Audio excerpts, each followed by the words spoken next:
इससे पहले हमने पढ़ा था बीटा डीके के बारे में, बीटा डीके के सिलेक्शन रूल्स के बारे में, फिर बीटा डीके से रिलेटेड हमने कुछ क्वेश्चंस करे थे, पीवाईक्यूज करे थे। तो आज हमारा नेक्स्ट टॉपिक है gamma decay and it's selection rule. तो आज हम पढ़ेंगे गामा डीके के बारे में और उसके कुछ सिलेक्शन रूल्स, और फिर हम देखेंगे कि इसके सिलेक्शन रूल्स से रिलेटेड कैसे CSIR नेट में क्वेश्चन पूछे जाते हैं। तो हम ज्यादा थ्योरी पे डिस्कस नहीं करेंगे, डायरेक्टली जो मेन पॉइंट्स हैं यानी कि जो मेन सिलेक्शन रूल्स है गामा डीके हल्का फुल्का देखेंगे कि क्या होता है, और हम डायरेक्टली फिर अपने क्वेश्चंस पे आएंगे ताकि आपका बिल्कुल भी टाइम वेस्ट ना हो, और हम इसके रिलेटेड कैसे क्वेश्चन पूछे जाते हैं नेट गेट जेस्ट में वो देखेंगे। तो चलिए शुरू करते हैं। इस गामा डीके पढ़ने के लिए सबसे पहले हमें बेसिक नॉलेज इसका लेना जरूरी है कि गामा डीके होता क्यों है और ये कैसे आया। तो हमने पढ़ा कि अल्फा डीके जो होता है, अल्फा डीके में क्या होता है कि जब रेडियो एक्टिव एलिमेंट डिसइंटीग्रेट होता है ना अपने लाइटर मास न्यूक्लियस में, तो वो क्या करता है, हीलियम का न्यूक्लियस बाहर निकालता है। फिर हमने पढ़ा कि बीटा डीके में क्या होता है कि न्यूक्लियस में से इलेक्ट्रॉन्स एंड पॉजिट्रॉन्स का एमिशन होता है। अब उसके बाद जो थर्ड रेडियो एक्टिव डीके है वो कौन सा है हमारे पास, गामा डीके। गामा डीके कब होता है, जब ये दोनों डीके हो चुके होते हैं, यानी अल्फा एंड बीटा डीके के होने के बाद हमारा क्या होता है, गामा डीके आता है। तो ये जब दोनों एमिशन होते हैं तो ये क्या करते हैं, एक एलिमेंट के अंदर बहुत ज्यादा एनर्जी छोड़ जाते हैं पीछे, ठीक है, इन दोनों के एमिशन के बाद। यानी कि गामा डीके कब होता है, जब अल्फा डीके भी हो चुका होता है और बीटा डीके भी हो चुका होता है। इन दोनों डीकेस के होने के बाद हमारा नेक्स्ट कौन सा आता है, गामा डीके। जब एलिमेंट क्या करता है, जब न्यूक्लियस के अंदर से ये एमिशन होते हैं ना, अल्फा बीटा ये एमिट हो जाते हैं, तो ये क्या करते हैं कि उस एलिमेंट के अंदर बहुत सारी एनर्जी छोड़ जाते हैं, और वो जो एनर्जी है उस एलिमेंट को हायर एनर्जी लेवल में ले जाती है, यानी एलिमेंट्स को क्या कर देती है कि एक्साइटेड स्टेट में ले जाती है। मान लो ये एलिमेंट है, ये कोई भी एलिमेंट या फिर कोई भी एटम ले लिया मैंने, ठीक है। अब ये क्या करता है, एनर्जी गेन कर लेता है वो, ठीक है। तो एनर्जी गेन करने के बाद ये इसके एक्साइटेड स्टेट में चला जाता है। ये स्टार्स यहाँ पे क्या डिनोट कर रहा है, इसकी एक्साइटेड स्टेट। तो ये एक्साइटेड स्टेट में जाने के बाद जब ये हायर एनर्जी, एक्साइटेड स्टेट का मतलब ये क्या है, यहाँ पे हायर एनर्जी लेवल गेन कर लेता है, हायर एनर्जी, ठीक है। तो ये जब एक्साइटेड स्टेट में पहुंच जाता है तो वापस इस स्टेबिलिटी को गेन करने के लिए क्या करता है, ये ग्राउंड स्टेट में आने की कोशिश करता है। तो ये क्या करता है, ग्राउंड स्टेट में आता है और साथ साथ में इलेक्ट्रोमैग्नेटिक एनर्जी फोटोन के फॉर्म में क्या करता है, रिलीज करता है। तो ये गामा फोटोन क्या करता है, रिलीज। गामा क्या है, फोटोन। तो इसको कैसे समझेंगे कि जब भी अल्फा और बीटा डीके होता है हमारे पास, उसके जस्ट बाद हमारा रेडियो एक्टिव डीके कौन सा आता है, गामा डीके। गामा डीके कब होता है, अल्फा बीटा डीके के होने के बाद, कि जब दोनों डीके हो चुके होते हैं तो किसी भी एलिमेंट के अंदर ये बहुत ज्यादा एनर्जी छोड़ जाते हैं, तो वो एलिमेंट क्या करता है, एक हायर एनर्जी लेवल में चला जाता है, मतलब वो उसकी जो एनर्जी लेवल होता है वो काफी हाई हो जाता है। तो वो उससे क्या होता है, वो एलिमेंट अपनी एक्साइटेड स्टेट में चला जाता है। ये जो स्टार है ये यहाँ पे क्या डिनोट कर रहा है, इसकी एलिमेंट की एक्साइटेड स्टेट। तो फिर ये जब जैसे ये है, ये मान ली इसकी ग्राउंड स्टेट है और ये क्या है, इसकी एक्साइटेड स्टेट। तो उसने एलिमेंट ने क्या कर ली, इसकी एनर्जी बहुत ज्यादा गेन कर ली। ये कोई एलिमेंट है, मान लो ये एलिमेंट है। अब इसने इतने दोनों डिकेज होने के बाद जो एनर्जी बची है वो इसने गेन कर ली इस एलिमेंट ने, ठीक है। तो इस एलिमेंट ने क्या कर लिया, वो एनर्जी गेन कर ली, और वो एनर्जी क्या है, बहुत ज्यादा हाई है। तो ये क्या करता है, स्टेबिलिटी वापस से गेन करने के लिए ये इतनी ग्राउंड स्टेट में आने की कोशिश करेगा। तो ये यहाँ से ट्रांजिशन करेगा यहाँ पे, ठीक है, और साथ साथ में एक फोटोन क्या करेगा, एमिट करेगा H नंबर, ठीक है। तो यहाँ से ये इसको क्या बोलते हैं, इस प्रोसेस को गामा डीके। क्यों, क्योंकि गामा फोटोन को क्या करता है, एमिट करता है। तो ये इलेक्ट्रोमैग्नेटिक एनर्जी को रेडिएट करता है गामा फोटोन की फॉर्म में, तो इसको हम क्या बोलते हैं, गामा डीके। ये जो थ्योरी है, ये ऊपर की थ्योरी बताई है मैंने गामा डीके के बारे में। थ्योरी से हमें इतना लेना देना नहीं है, क्योंकि हमें एग्जाम प्रोस्पेक्टिव से ये चैप्टर पढ़ना है, गामा डीके। तो इसमें जो मेनली जो सबसे ज्यादा मेन है वो है इसके सिलेक्शन रूल्स। गामा डीके के में उसकी क्यू वैल्यू वही वैसे ही निकालते हैं, m initial minus m final c square, जैसे हम उसमें बीटा डीके में निकालते थे। तो ये इसकी जो मेन थ्योरी है गामा डीके की। तो चलिए एक बार फिर से देख लेते हैं कि जब अल्फा डीके भी हो चुका होता है और बीटा डीके भी हो चुका होता है, उसके बाद में क्या आता है हमारा गामा डीके होता है। जब ये दोनों डीकेज हो जाते हैं तो ये एलिमेंट के अंदर क्या कर देते हैं, बहुत सारी एनर्जी छोड़ जाते हैं, ठीक है। वो एनर्जी वो एलिमेंट गेन कर लेता है और वो एलिमेंट को एक हायर एनर्जी स्टेट में पहुंचा देता है, इतनी ज्यादा हायर एनर्जी होती है। तो ये क्या करता है, वापस से अनस्टेबल हो जाते हैं। तो ये क्या करेगा, स्टेबिलिटी को गेन करने के लिए वापस से ग्राउंड स्टेट में आने की कोशिश करेगा। तो जैसे ही ग्राउंड स्टेट में आएगा ये क्या करेगा, एच न्यू का मतलब इलेक्ट्रोमैग्नेटिक एनर्जी रेडिएट करेगा एच न्यू की फॉर्म में। इसको हम क्या बोलते हैं, गामा फोटोन, ठीक है। ये जो गामा है ये क्या होता है, इसको क्या बोलते हैं, गामा डीके। ये हमारी गामा डीके की क्या है, बेसिक थ्योरी है। तो अब हम देखते हैं इसके सिलेक्शन रूल की, सिलेक्शन रूल्स इसके क्या है और कैसे कॉम्पिटिटिव एग्जाम में इसके क्वेश्चंस पूछे जाते हैं। तो चलिए इसके सिलेक्शन रूल्स देख लेते हैं। तो इसकी थ्योरी देखने के बाद अब हम देखते हैं इसके सिलेक्शन रूल्स। तो ये मैंने इक्वेशन लिखी है गामा डीके की, यानी कि कोई भी एक न्यूक्लियाई है वो क्या करता है, जब डीके करता है तो उसके अंदर यानी वो हायर एनर्जी लेवल से लोअर एनर्जी लेवल में आता है तो गामा फोटोन का रिलीज करता है, यानी उसको एमिट करता है। अब ये जो है ये देख लेते हैं कि ये कैसे होता है। अब हमें डायरेक्टली जाना है सिलेक्शन रूल्स पे, क्योंकि बेसिकली हमें सिलेक्शन रूल्स ही याद रखने हैं और सिलेक्शन रूल्स से ही यहाँ पे मेन जो इसके मेजर क्वेश्चन पूछे जाते हैं। आपने पढ़ा होगा क्वेश्चंस में, जैसे E1 E2 M1 M2 इस फॉर्मेट में आपको क्वेश्चंस गिवन रहते हैं। तो ये जो E है ये क्या है और M है ये क्या है, ये 1 2 3 ये क्या होते हैं, ये तो अभी इसके बारे में पढ़ेंगे। ये जो E1 E2 ये जो E है ये इसको क्या बोलते हैं, इलेक्ट्रिक डायपोल, ठीक है। और इसको क्या बोलेंगे, इलेक्ट्रिक, जो 2 वाले को इलेक्ट्रिक क्वाड्रोपोल। और ये क्या है, magnetic dipole and magnetic quadrupole, ठीक है। तो हमने जब असाइनमेंट्स में क्वेश्चन करे हैं तो आपने ये देखे होंगे कि E1 E2 M1 M2 ये जो चीजें हैं ये कहाँ है, क्या कहाँ से आई हैं। और ये जो लास्ट में जो इसके नीचे लिख रखा है 1 2 3 ये क्या चीज डिनोट करती है, ये कैसे निकालते हैं। तो क्वेश्चन हमें इसी फॉर्मेट में गिवन रहता है कि कोई भी हमें क्वेश्चन दे दिया, मान लो क्वेश्चन कैसे मिलेगा आपको, 0 प्लस से 2 माइनस ऐसे कुछ आपको वो दे दी, ये ट्रांजिशन हो रहा है 0 प्लस से 2 माइनस। अब हमें बताना है कि इसमें कौन सा जो ट्रांजिशन कौन सा वो बनेगा, यानी इलेक्ट्रिक के थ्रू डीके होगा या फिर ये मैग्नेटिक के थ्रू होगा। तो वो चीज हमें कैसे पता लगानी है कि जैसे E1 बनेगा या फिर M2 बनेगा, फिर दोनों में से डोमिनेंट कौन सा करेगा, ये चीजें हैं, इनमें बहुत सारा कंफ्यूजन रहता है इनके सिलेक्शन रूल से। तो चलिए वो देख लेते हैं सिलेक्शन रूल्स। मैंने इक्वेशन लिख दी, ठीक है। तो यहाँ पे क्या है, जे इनिशियल और ये इसकी क्या है, पैरिटी। ये जो पाई है यहाँ पे क्या डिनोट कर रही है, इसकी पैरिटी। और ये क्या है, इसका एंगुलर मोमेंटम जो हमें क्वेश्चन में गिवन रहेगा, ठीक है। और ये क्या है, इसकी जे फाइनल यानी फाइनल एंगुलर मोमेंटम। और ये इसकी पैरिटी। और ये क्या लिख दिया मैंने, एल। ये जो एल है वो क्या डिसाइड करेगा, यहाँ से एल है वो ही डिसाइड करेगा कि इलेक्ट्रिक बनेगा कि मैग्नेटिक बनेगा, ठीक है। ये एल है वो क्या डिसाइड करेगा कि ये डाइपोल बनेगा कि क्वाड्रोपोल बनेगा, ठीक है, कि या फिर ऑक्टेट बनेगा। तो ये एल जो है ये डिसाइड करता है। और ये एल निकालते कैसे हैं, एल इक्वल्स टू क्या होगा, हो जाएगा हमारे पास J final minus J initial to J final plus J initial, ठीक है। ये यहां से एल की वैल्यू निकलती है हमारे पास। मान लो एल की वैल्यू कुछ भी आ सकती है, L equals to 1 2 3 4 so on, कुछ भी हो सकती है। तो पहला हमारे पास क्या है, इफ एल इक्वल्स टू 1, कि अगर एल इक्वल्स टू 1 हो जाए तो वो उस केस में क्या बनेगा, वो क्या शो करेगा, डायपोल, ठीक है। फिर नेक्स्ट है इफ एल इक्वल्स टू 2, यानी एल अगर 2 आ जाता है हमारे पास तो वो क्या शो करेगा, क्वाड्रोपोल, क्वाड्रुपोल, ठीक है।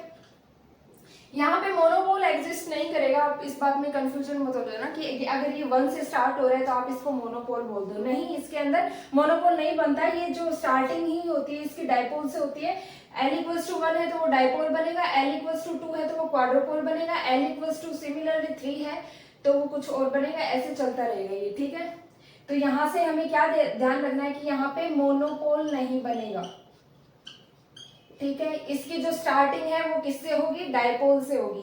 तो हमें कोई भी रिएक्शन गिवन रहेगी लेफ्ट साइड में, मान लो ये 0 पॉजिटिव ये 2 माइनस, मान लो ये मेरे पास ये रिएक्शन गिवन है। अब इसमें हमें क्या करने का पड़ेगा, पहले एल की वैल्यूज निकालनी पड़ेगी। एल की वैल्यूज कैसे निकलेंगी, जे फाइनल माइनस जे इनिशियल। तो अगर मैं एल की वैल्यू निकाल लूं तो 2 माइनस 0 2 2 प्लस 0, तो यानी एल इक्वल्स टू मेरे पास एक वैल्यू आई है 2, ठीक है। अब एल की वैल्यू आने के बाद हमें क्या देखना है कि इलेक्ट्रिक के थ्रू होगा कि मैग्नेटिक के थ्रू होगा। ठीक है, ये तो हमने देख लिया कि L इक्वल्स टू 1 है वो डाइपोल बनाएगा, L इक्वल्स टू 2 है वो क्वाड्रोपोल बनाएगा। ठीक है, तो अब हमें क्या देखना है कि आपने क्वेश्चंस के फॉर्मेट में देखे होंगे कि इलेक्ट्रिक के थ्रू डीके हो रहा है या मैग्नेटिक के, और दोनों में से डोमिनेंट कौन सा करेगा, इलेक्ट्रिक होगा कि मैग्नेटिक होगा, वो कैसे पता लगाना है। तो पहला स्टेप हमारा क्या है, किसी भी रिएक्शन को देख के कि उसकी एल की वैल्यूज फाइंड करना। ठीक है, तो इसके बेस्ड क्वेश्चन करेंगे, तो वन बाय वन एक स्टेप बाय स्टेप इसको समझते हैं। तो पहले कोई भी रिएक्शन हमें गिवन रहेगी, उस रिएक्शन में हमें सबसे पहला काम क्या करना है, एल की वैल्यूज फाइंड करना। और वो एल की वैल्यूज कैसे फाइंड करेंगे, J final minus J initial to J final plus J initial. ठीक है, ये ऐसे इसको फाइंड करना है। तो एल की वैल्यूज हमारे पास मान लो 1 2 3 ऐसे 2-3 वैल्यूज आ जाएंगी। ठीक है, इन वैल्यूज को देखने के बाद हमें ये देखना है हमारा नेक्स्ट स्टेप क्या होगा कि इलेक्ट्रिक से होगा कि मैग्नेटिक से होगा। तो उनको देखने के लिए हमें क्या करना पड़ेगा, इसके जो पैरिटी सिलेक्शन रूल्स है वो देखने पड़ेंगे इलेक्ट्रिक और मैग्नेटिक के। तो चलिए वो देखते हैं। जो मेन पॉइंट्स है इनको स्टेप वाइज स्टेप फॉर्म में लिखा है ताकि आपको कोई कंफ्यूजन ना हो। हमारा पहला स्टेप क्या होगा, सबसे पहले हमें कोई भी रिएक्शन गिवन रहेगी, ठीक है, जिसके लिए हमें फाइंड करना होगा कि ये इलेक्ट्रिक होगा कि मैग्नेटिक होगा। तो कोई भी रिएक्शन हमें इस फॉर्मेट में गिवन रहेगी। ठीक है, फिर हमें सबसे पहला स्टेप है वो क्या निकालना है, एल की वैल्यूज निकालना है। ठीक है, तो L will decide whether it is dipole और क्वाड्रोपोल। तो सबसे पहले हमें एल निकालना है कि एल जो है वो डिसाइड करेगा कि डाइपोल होगा कि क्वाड्रोपोल होगा। तो पहला स्टेप हमारा क्या है, फाइंडिंग एल। एल कैसे फाइंड करेंगे, एल जो है वो क्या होगा, J final minus J initial to J final minus plus J initial. ठीक है, यहां से हमारा एल निकल जाएगा। तो मान लो एल की कुछ वैल्यूज आ गई, लेट एल हमारा मिल गया 1 2 3 4 ऐसे कुछ हमारा एल मिल गया। तो अगर पहले हमने एल निकाला स्टेप फर्स्ट है, फिर सेकंड है, अगर एल इक्वल्स टू 1 आया तो वो क्या होगा, डाइपोल होगा। एल अगर 2 आया तो वो क्या बनेगा, क्वाड्रोपोल होगा, और ऐसे ये चलता जाएगा। ठीक है, यहाँ पे मोनोपोल एग्जिस्ट नहीं करेगा। तो आप ये बस समझ जाना कि एल इक्वल्स टू 1 है तो वो मोनोपोल होगा नहीं, ये यहाँ की जो स्टार्टिंग है वो डाइपोल से होती है। ठीक है, फिर एल निकालने के बाद हमारा सेकेंड स्टेप क्या रहेगा, सेकेंड स्टेप में हमें ये देखना है कि ये जो ट्रांजिशन है वो इलेक्ट्रिक होगा कि मैग्नेटिक होगा। तो इलेक्ट्रिक और मैग्नेटिक ट्रांजिशंस देखने के लिए हमें जो नेक्स्ट स्टेप है वो किस पे जाना होगा, पैरिटी देखनी होगी। अब इलेक्ट्रिक और मैग्नेटिक ट्रांजिशंस के लिए जो अलग अलग पैरिटी सिलेक्शन रूल्स हैं तो वो देख लेते हैं फॉर इलेक्ट्रिक। तो ये आप नोट डाउन कीजिए और इससे आपका कंफ्यूजन दूर हो जाएगा। इसको स्टेप बाय स्टेप फॉर्म में समझेंगे तो ये इजी लगेगा। इसकी जो लास्ट में एक ट्रिक भी है, उसी से वो ट्रिक को यूज करके ही हमें एग्जाम में क्वेश्चंस करने हैं। आपको ये इतनी ज्यादा थ्योरी समझने की नीड नहीं है, लेकिन अगर इनकेस आप ट्रिक भूल जाए तो आप उसको एक्चुअल मेथड से कर सकते हैं। ये इसका एक्चुअल मेथड है, और जो इस क्लास के एंड में वो ट्रिक सीखेंगे और उस ट्रिक के बेस पे ही हमें सारे क्वेश्चन करने हैं। तो सबसे पहले ये कॉन्सेप्ट सीख लेते हैं, फिर आते हैं ट्रिक पे। तो सेकेंड स्टेप में हमने क्या बताना था कि इलेक्ट्रिक है कि मैग्नेटिक है, ये हमें कैसे पता चलेगा, इसकी पैरिटी सिलेक्शन रूल से। तो इलेक्ट्रिक ट्रांजिशंस के लिए जो पैरिटी है पाई फाइनल, ये क्या है, फाइनल पैरिटी यानी प्रोडक्ट की, और ये क्या है, इनिशियल यानी उसके पेरेंट की। तो -1 to the power L. L यहाँ पे क्या है, जो हमने यहाँ से वैल्यू फाइंड करी है ना, ये एल 1 2 3, मान लो J final minus J initial to J final plus J initial, यहाँ से हमारी जो एल की वैल्यू आई है वो यहाँ पे हम इस पैरिटी वाले रूल में देखेंगे। अगर मान लो ये 1 प्लस से डिके हो रहा है 3 प्लस में, इसमें देखो इस इक्वेशन में क्या है, पैरिटी चेंज नहीं हो रही है ना बोथ साइड। तो यहाँ से हम एल की वैल्यू, इसके क्वेश्चन करेंगे तब आपको समझ में आएगा। यहाँ से एल की वैल्यू कितनी है, जे फाइनल माइनस जे इनिशियल और जे फाइनल प्लस जे इनिशियल करो तो कितना आया यहाँ से 2 3 4, ये 3 वैल्यू आ गई ना हमारी एल की। ठीक है, तो ये 3 वैल्यूज के लिए हमें देखना है कि इसमें इलेक्ट्रिक होगा कि मैग्नेटिक होगा। वो कैसे देखना है हमें, इस पैरिटी सिलेक्शन रूल से। तो यहाँ पे मैं एल की वैल्यू अगर ये रख दूं 2, मान लो एल की वैल्यू इक्वल्स टू 2 रख दूं, तो ये क्या बन गया, पैरिटी चेंज नहीं हो रही है। तो इस पैरिटी चेंज नहीं हो रही है ना 2 रखने पे, pi final equals to pi initial आ रही है, यानी दोनों की पैरिटी सेम आ रही है, और हमारी जो मेन इक्वेशन है उसके अंदर भी दोनों की पैरिटी सेम है। तो इसका मतलब ये क्या है, इलेक्ट्रिक ट्रांजिशन होगा। ठीक है, तो इलेक्ट्रिक ट्रांजिशन कौन सा होगा यहाँ पे, E2, ऐसे देखना है हमें। ठीक है, अब इसमें L इक्वल्स टू 2 रखो, L इक्वल्स टू 2 रखा, 2 + 1 कितना बना 3, ये कितनी बन गई -पाई इनिशियल, यानी पैरिटी नेगेटिव में आ गई ना। लेकिन हमारे मेन इक्वेशन में तो क्या है, पैरिटी चेंज ही नहीं हो रही है, मतलब पैरिटी चेंज नहीं होनी चाहिए, लेकिन इसके अंदर तो हो रही है। इसका मतलब ये मैग्नेटिक ट्रांजिशन नहीं है, ये क्या है, इलेक्ट्रिक ट्रांजिशन है। तो ये ऐसे इस टाइप से हमें क्वेश्चन देखने हैं। तो ये हमारे पास क्या है, ये तो जस्ट एक एग्जांपल था। तो ये क्या है, इलेक्ट्रिक ट्रांजिशंस के लिए पैरिटी सिलेक्शन रूल है। हमें यहाँ से ये पैरिटी चेक करनी है, ठीक है, मेन इक्वेशन से। और ये हमारे मैग्नेटिक के लिए, ठीक है। ये जो L है ये कैसे निकाला है मैंने, J final minus J initial to J final plus J initial. तो ये हमारे जो 2 स्टेप्स हैं, इनको फॉलो करके हमें क्वेश्चंस निकालने हैं। तो एक बार रिपीट देख लीजिए, कोई भी हमें मेन इक्वेशन मिलेगी इस फॉर्म में, रिएक्शन में। नेट के एग्जाम में या गेट के एग्जाम में हमें क्या मिलेगा, इस फॉर्म में कोई भी इक्वेशन मिलेगी। उससे हमें बताना है कि ये जो इसके अंदर टाइप ऑफ ट्रांजिशन कौन सा होगा, इलेक्ट्रिक होगा कि मैग्नेटिक होगा। अब इलेक्ट्रिक और मैग्नेटिक जानने के लिए सबसे पहले हमें क्या करना है, इसकी L वैल्यूज निकालनी है। हमारा पहला मेथड क्या है, इसकी L वैल्यूज निकालो। L वैल्यूज निकालने के बाद L वैल्यूज मान लो ये आ गई। अब जैसे इसमें मैंने बताया था ना E2 आया था, तो E2 क्या है, यहाँ पे क्वाड्रोपोल है। E2 किसको डिनोट कर रहा है, if L equals to 2 then it will be quadrupole, ठीक है। अगर यहाँ पे E1 होता तो ये क्या बनता, इलेक्ट्रिक डायपोल। अब ये क्या बन रहा है, यहाँ पे 2 आया था तो इलेक्ट्रिक क्वाड्रोपोल, ऐसे हमें बताना है, ठीक है। तो क्या हो गया, इफ L इक्वल्स टू 1 आया वो डायपोल बनेगा, L इक्वल्स टू 2 होगा वो क्या बनेगा, क्वाड्रोपोल। ये हमारा फर्स्ट स्टेप क्या हो गया, फिनिश हो गया। अब हमारा जो सेकंड स्टेप है उसमें हमें क्या बताना है कि ये जो टाइप ऑफ ट्रांजिशन है वो कौन सा होगा, इलेक्ट्रिक ट्रांजिशन है कि मैग्नेटिक ट्रांजिशन है। इन दोनों को फाइंड करने के लिए, इन दोनों के लिए, इलेक्ट्रिक और मैग्नेटिक दोनों के लिए हमारे पास 2 टाइप के सिलेक्शन रूल है पैरिटी के, यानी कि हमें इस पे इलेक्ट्रिक होगा कि मैग्नेटिक होगा ये जानने के लिए हमें सबसे पहले यहाँ पे क्या करनी पड़ेगी, इसकी पैरिटी देखनी होगी। और वो हमें कंपेयर करना होगा मेन रिएक्शन से, जो हमें क्वेश्चन में मेन रिएक्शन दे रखी है उससे कंपेयर करना है। तो इलेक्ट्रिक ट्रांजिशन के लिए हमारे पास पैरिटी सिलेक्शन रूल ये वाला है, पाई फाइनल। ये क्या है, फाइनल जो प्रोडक्ट है, यानी इसकी 3 पॉजिटिव की इसकी पैरिटी अगर इस पैरिटी के इक्वल आ रही है, ठीक है। अगर यहाँ पे मैं L की वैल्यू कुछ भी रख दूं तो ये दोनों इक्वल बन रही है इस मेन रिएक्शन से, तो वो हम क्या बोलेंगे, वो कौन सा है, इलेक्ट्रिक ट्रांजिशन है, ठीक है। और यहाँ पे ये जो सबस्क्रिप्ट में है ना, E1 E2 E3, ये जो क्या डिनोट कर रहा है, इलेक्ट्रिक क्वाड्रोपोल को। E1 क्या डिनोट करेगा, इलेक्ट्रिक डायपोल को, ठीक है। ऐसे ही हमारे पास मैग्नेटिक के लिए ट्रांजिशन के लिए पैरिटी सिलेक्शन रूल है, ये pi final equals to pi initial -1 to the power L + 1। ये L सिमिलरली यही है जो हमने स्टार्टिंग में L निकाला था, ठीक है।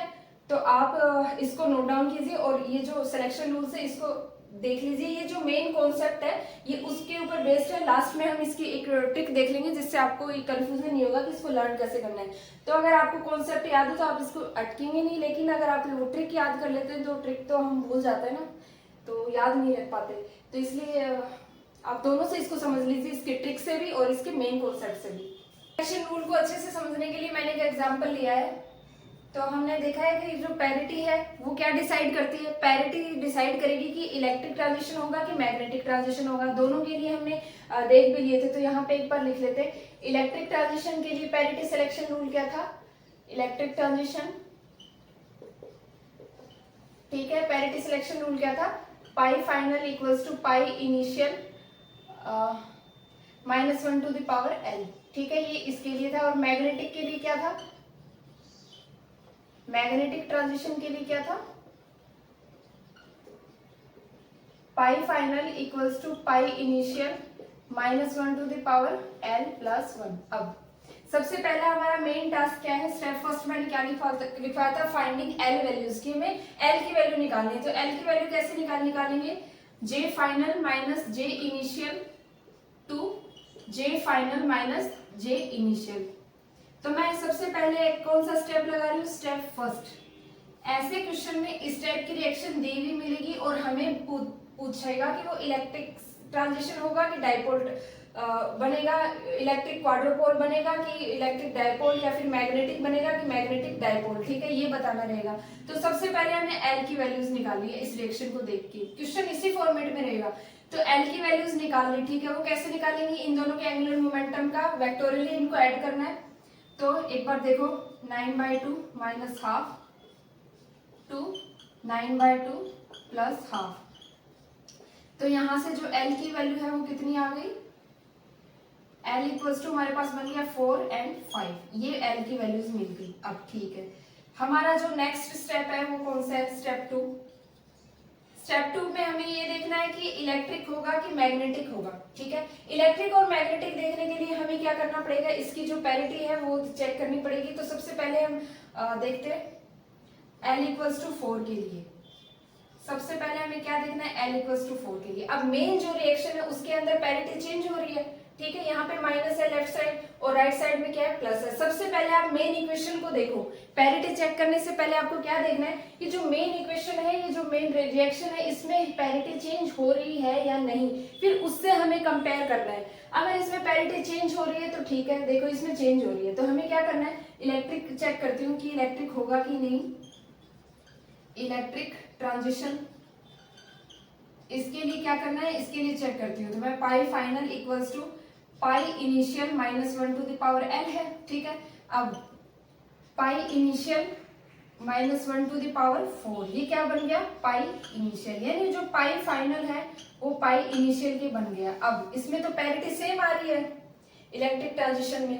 अगर L इक्वल्स टू 4 रख दिया मैंने यहाँ पे, L इसीलिए तो होता है, काम आता है कि L से डिसाइड होता है कि वो इलेक्ट्रिक होगा कि मैग्नेटिक होगा, उसमें पैरिटी कैसे चेंज होगी। ठीक है, तो सबसे पहले इसीलिए हमें L निकालना जरूरी है। तो यहाँ पे मैंने देखा L सा वैल्यू पुट करी, तो यहाँ पे इलेक्ट्रिक ट्रांजिशन में क्या है मेरे पास कि इस ट्रांजिशन में पैरिटी चेंज नहीं हो रही है, दोनों की फाइनल की और इनिशियल की पैरिटी सेम आ रही है। लेकिन मेन इक्वेशन तो कुछ और कह रही है। मेन इक्वेशन क्या बोल रही है कि पैरिटी चेंज हो रही है, इधर लेफ्ट साइड में माइनस है, राइट साइड में प्लस है। तो इसका मतलब ये नहीं है, E4 नहीं होगा इसके अंदर।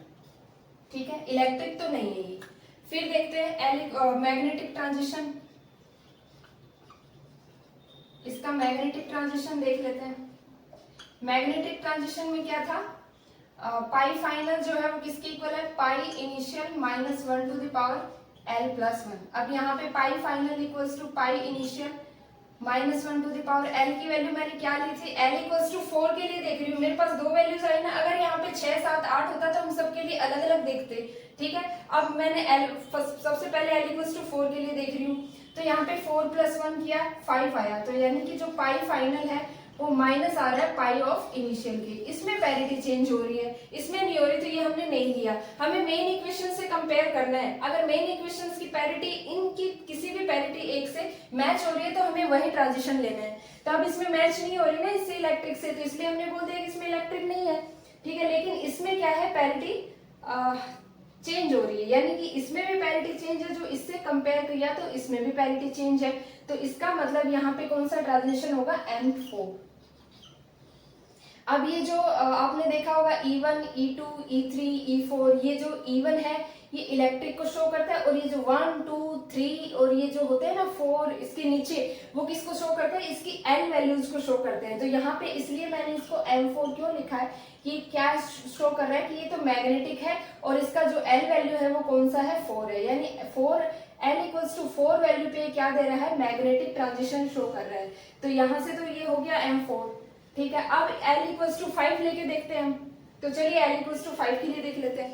के लिए तो ठीक है, L इक्वल्स टू 4 के लिए तो M4 ट्रांजिशन मिल रहा है। अब L equals to 4, L equals to 5, L equals to 5 के लिए चेक करो इलेक्ट्रिक ट्रांजिशन के लिए। इलेक्ट्रिक ट्रांजिशन के लिए क्या था, pi final equals to pi initial -1 to the power L था ना। तो यहाँ पे pi final equals to pi initial -1 to the power 5 करो यहाँ पे, तो क्या आ रहा है, pi final equals to pi initial, यानी ये जो माइनस में सॉरी, तो इसमें पैरिटी चेंज हो रही है। ठीक है, हमें क्या लेना है जिसमें पैरिटी चेंज हो। ये क्यों ले रहे हैं, क्योंकि हमारी जो फाइनल मेन रिएक्शन है जो हमसे पूछा है उसके अंदर पैरिटी चेंज हो रही है। अगर इसमें पैरिटी चेंज नहीं हो रही तो हम कौन सा लेते, इलेक्ट्रिक लेते, क्योंकि इसके अंदर भी पैरिटी चेंज नहीं हो रही। ओवरऑल हमें क्या देखना है, कंपेयर करना है मेन इक्वेशन से। अगर मेन इक्वेशन में पैरिटी चेंज हो रही है तो हमें वही लेना है। अगर मेन इक्वेशन में पैरिटी चेंज नहीं हो रही है तो हमें ये देखना है कि किस ट्रांजिशन के लिए पैरिटी चेंज नहीं हो रही है। तो हम दोनों के लिए अलग अलग देख लेंगे। हमने L इक्वल्स टू 4 के लिए देख लिया, L इक्वल्स टू 5 के लिए देख रहे हैं। तो इसके अंदर मैंने जब इलेक्ट्रिक ट्रांजिशन देखा और पैरिटी सिलेक्शन रूल लगाया इसके अंदर, तो मैंने क्या पाया कि यहाँ पे पाई इनिशियल है वो माइनस आ रहा है पाई ऑफ फाइनल के, यानी इसके अंदर पैरिटी चेंज हो रही है। ठीक है, तो इसको मैंने क्या कर दिया, E5 कर दिया। E5 क्यों किया है, यहाँ पे E क्या शो कर रहा है, यहाँ पे इसका इलेक्ट्रिक ट्रांजिशन, और ये जो सब्सक्रिप्ट में इसका 5 है ये क्या डिनोट कर रहा है कि L इक्वल्स टू 5 के लिए इलेक्ट्रिक ट्रांजिशन दे रहे हैं। अब सेकंड है फॉर मैग्नेटिक ट्रांजिशन, इसका क्या देखते हैं, मैग्नेटिक ट्रांजिशन। तो इसके मैग्नेटिक ट्रांजिशन के लिए पैरिटी सिलेक्शन रूल क्या था, pi final equals to pi initial minus 1 to the power L plus 1।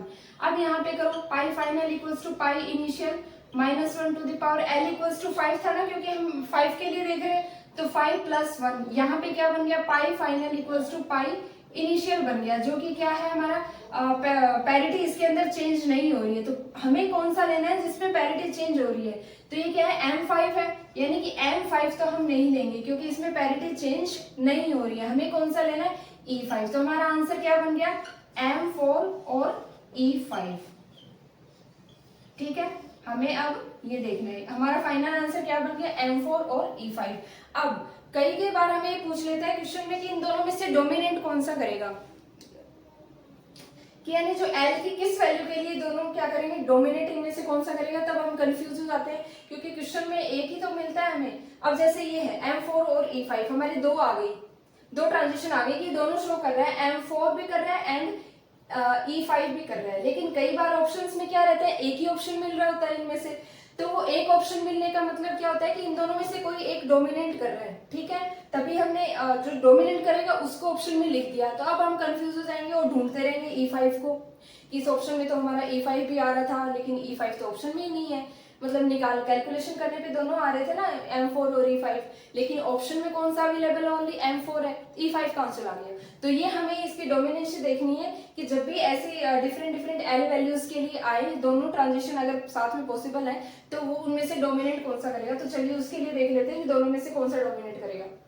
अब जो डोमिनेंसी कॉन्सेप्ट है उसको मैंने थ्योरेटिकल फॉर्म में लिखा है, तो इससे आपको समझने में आसानी रहेगी। तो मैंने बोला था ना कि जैसे हमारे पास ये आ गया E4 एंड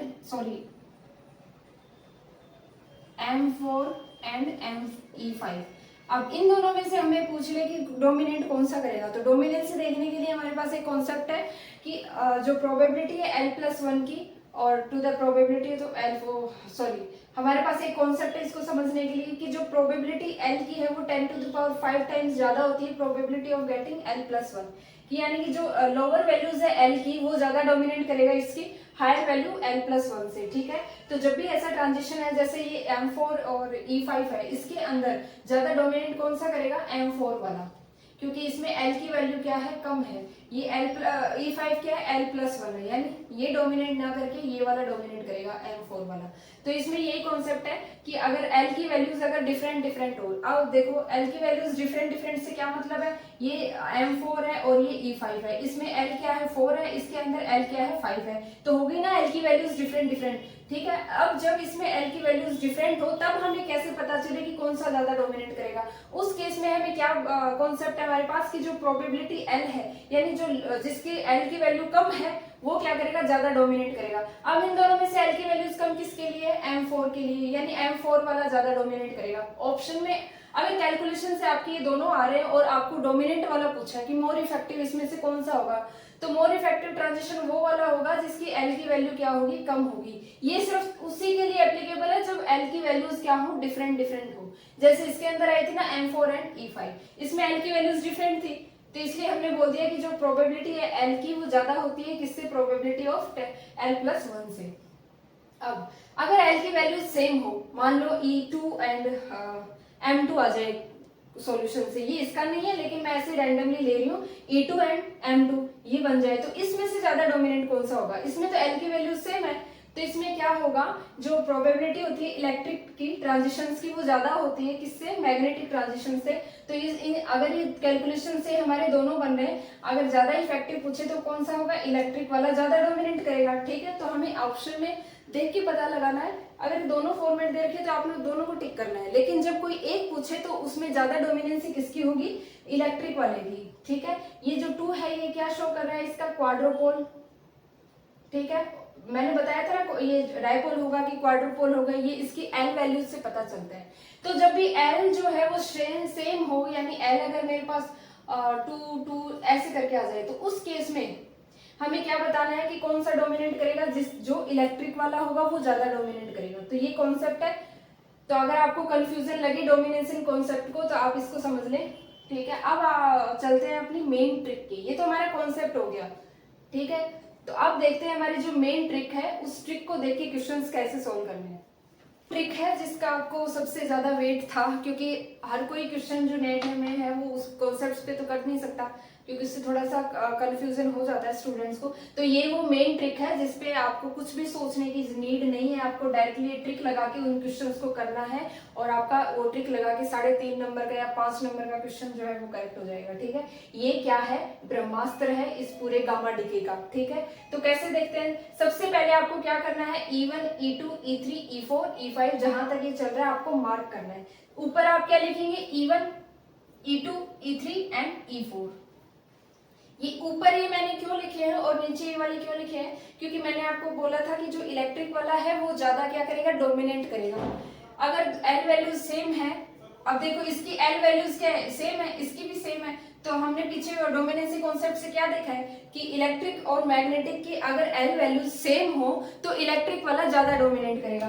तो इसलिए मैंने इसको E1 क्या है, ऊपर लिखा है। तो ये डोमिनेट कर रहा है ना, तो इसलिए इसको E1 ऊपर लिख दिया। अब देखो E2 लिख दिया, फिर E3 E4, ऐसे ही इसके नीचे क्या कर दिया, M1 लिख दिया, M2 लिख दिया, M3 लिख दिया, M4 M5। आपको सबसे पहले ये समझना है, ये बनाने से पहले, कि इन दोनों में से ये L की वैल्यू सेम है, तो मैंने E1 को ही ऊपर क्यों लिखा, मतलब M1 वाले को ऊपर क्यों नहीं लिखा। मैं ऐसे भी तो लिख सकती थी ना, ऊपर M1 M2 M3, फिर इसके जस्ट नीचे E1 E2 E3, ऐसा मैंने नहीं लिखा। ये मैंने क्यों लिखा है, उस डोमिनेंसी कॉन्सेप्ट से लिखा है, क्योंकि इलेक्ट्रिक वाला जब एल वैल्यू सेम है इनकी, तो इलेक्ट्रिक वाला ज्यादा डोमिनेट करता है, इसलिए मैंने यहाँ से E1 से स्टार्ट किया है ये, ठीक है। ये तो हो गया, मतलब इनके जस्ट नीचे आप M1 M2 M3 E4 लिख दो। फिर आप देखो कि जो मेन रिएक्शन है उसके अंदर पैरिटी चेंज हो रही है या नहीं। तो हमारा पिछला क्वेश्चन क्या था, ये वाला था, इसके अंदर पैरिटी चेंज हो रही है। तो अगर पैरिटी चेंज हो रही है तो हमें यहाँ से स्टार्ट करना है ट्रांजिशन। तो ये ऐसे बनाना है, पैरिटी चेंज हो रही है तो, ठीक है, ऐसे क्रिस क्रॉस में ऐसे बनाते चलो। अगर पैरिटी चेंज नहीं हो रही है तो हमें ट्रांजिशन यहां से स्टार्ट करना है, ठीक है। यहां से कर दिया स्टार्ट, आपको ऐसे चलना है। समझ में आ रहा है कि अगर सबसे पहले E1 E2 E3 ऊपर मार्क कर दो, इसके जस्ट नीचे M1 M2 M3 M4 लिख दो। फिर आपको देखना है कि क्वेश्चन के अंदर पैरिटी चेंज हो रही है या नहीं। अब ये जो क्वेश्चन था पिछला हमारा, अब इसको स्ट्रिक से करते हैं। देखो इस ट्रिक में, इस क्वेश्चन में पैरिटी चेंज नहीं हो रही है, तो पैरिटी चेंज हो रही है, तो पैरिटी चेंज हो रही है तो हमें ट्रांजिशन कहां से, ऑर्डर इसका यहां से चालू करना है, नीचे से, ठीक है, यहां से। और अगर पैरिटी चेंज नहीं हो रही है तो ऊपर से स्टार्ट करना है, क्योंकि अब इस क्वेश्चन में पैरिटी चेंज हो रही है तो हमें क्या देखना है, ये देखना है। आपको डायरेक्टली ये बना के नहीं देखना है, आप ऐसे मत कर देना यहाँ से चालू हो रही तो आप E1 M2 कर दो, नहीं नहीं, आपको सबसे पहले ये एल वैल्यूज भी निकालनी होगी। और ये एल वैल्यूज आप कैसे निकालोगे, J final minus J initial, यानी इसका वेक्टोरिकल एडिशन करके एल वैल्यूज निकालिए, तब आपको एग्जैक्ट पता चलेगा कि E4 होगा कि M5 होगा, ठीक है। तो यहाँ पे मैंने देखा कि पैरिटी चेंज हो रही है, पैरिटी चेंज हो रही है तो मैंने ट्रांजिशन यहाँ से चालू किया। यहाँ पे सबसे पहले E1 मिला, ये क्या है, डायपोल। ये नहीं लेना क्योंकि इसमें हमें एल की वैल्यूज कितनी रखनी है, 4 और 5। एल की वैल्यू जो रखनी है हमें वो चाहिए, ठीक है। यहाँ से स्टार्ट किया, ये भी नहीं चाहिए क्योंकि इसमें एल की वैल्यू 2 है, ये भी नहीं चाहिए, इसके एल की वैल्यू 3 है, तो हमें ये चाहिए, इसमें क्या है, एल की वैल्यू 4 आ रही है ना। एल इक्वल टू हमारे पास क्या था, 4 और 5, तो ये तो हमें नहीं लेने, तो यहाँ ये वाला लेना है। यहाँ पे क्या है, एल इक्वल टू 4 और ये क्या है, E5, तो मतलब ये ऐसे शुरू होके यहाँ तक जा रहा है, तो हमारा आंसर क्या हो गया, M4 और E5। ये हमारा ऑप्शन में है तो आप इसको टिक कर सकते हो। लेकिन अगर डोमिनेंसी की बात करें तो डोमिनेंसी में मैंने आपको बताया कि जो लोअर एल वैल्यूज होती है ना वो ज्यादा डोमिनेंट होता है, तो इन दोनों में डोमिनेंसी किसकी होगी, M4 वाले की होगी, मोर डोमिनेंट। तो हमने इसको ट्रिक से भी देख लिया। तो आई होप आपको ये ट्रिक समझ में आई होगी। इस पे बेस्ड क्वेश्चन देखते हैं, फिर कल के लेक्चर में हम देखेंगे इसके असाइनमेंट्स गामा डीके से रिलेटेड, ताकि आपको ये कॉन्सेप्ट है वो अच्छे से समझ में आ जाए और पता चले कि गेट में कैसे क्वेश्चन रिपीट हुए इससे। तो हमारा टीफर का क्वेश्चन है, टीफर 2011 का।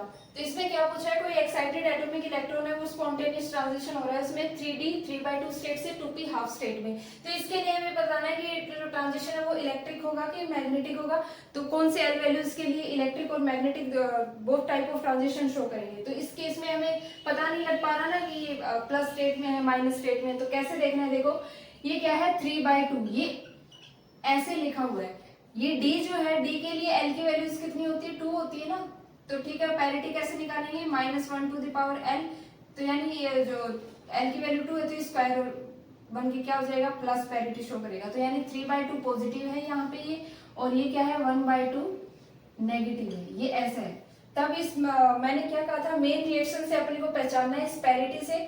इस पैरिटी से हमें क्या पहचानना है कि पैरिटी चेंज हो रही है कि नहीं हो रही है। इसमें क्या हो रही है, पैरिटी चेंजेस। तो सबसे पहले मैंने लिखा पैरिटी इसके अंदर चेंज हो रही है। अब हमें क्या निकालना है, इसकी n वैल्यूज। तो n वैल्यू के स्टेप फर्स्ट देखो, इसके अंदर n वैल्यूज निकालो। तो n वैल्यूज क्या निकलेंगी इसकी, 3/2 -1/2 से 3/2 प्लस 1/2 तक। तो कितनी हो गई इसकी, l की वैल्यू कितनी आ गई इसकी 1,2। तो मेरे पास l की 2 वैल्यू मिल गई, ठीक है। अब हमें देखना है कि जो ट्रांजिशन है वो कौन सी l वैल्यूज के लिए इलेक्ट्रिक और मैग्नेटिक शो करेगा। तो सबसे पहले यहाँ पे मैंने ट्रिक से बनाया E1 E2 E3 and E4। नीचे मार्क कर दिया मैंने M1 M2 M3 and M4। ठीक है, इसमें क्या है, पैरिटी चेंज। पैरिटी चेंज हो रही है तो मतलब यहां से स्टार्ट करना है आपको, ठीक है। तो पहले यहां से स्टार्ट किया, क्या मिला सबसे पहले, l की वैल्यू कितनी है यहाँ पे 1 है तो E1 मिला, और फिर नीचे गई तो क्या मिला, यहाँ पे l की वैल्यू 2 है तो M2।